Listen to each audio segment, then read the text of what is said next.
মানুষ ব্যর্থ হয় একটা কারণে, সেটা হচ্ছে নিজের মধ্যে একটা ভয়। যদি কিছু হয়, আমি যদি না পারি, না পারাটা ভয় নয়, শুরু না করাটাই ভয়। আপনি যদি কিছু শুরু করেন তাহলে ভুল হবেই, এতে ভয় পাওয়ার কিছু নেই।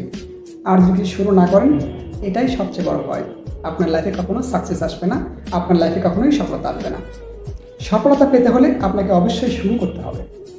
শুরুটা যেমনই হোক না কেন, শেষটা অবশ্যই ভালো হবে। যদি নিজেকে বিশ্বাস করেন, নেটওয়ার্কিং সেক্টরের মতো একটা সেক্টরে আপনি যে শুরু করতে পারেন এবং নিজেকে স্কিল ডেভেলপ করতে পারেন, ডে বাই ডে সামনের দিকে এগিয়ে আসতে পারেন, বিশ্বাস করেন আপনি ব্যতিক্রম হবেন, সবার থেকে ভিন্ন হবেন। আপনার সফলতা হবে সবার থেকে ভিন্ন। আপনার সফলতা দেখে সবাই আফসোস করবে, আমি কেন ওই সময় শুরু করিনি, তাহলে হয়তো আমি ওই জায়গায় থাকতাম। এই জন্য নিজের ভিতরে একটা জিদ নিয়ে শুরু করেন, ইনশাআল্লাহ সফলতা আসবে। ধন্যবাদ, ভালো থাকবেন, আল্লাহ হাফেজ।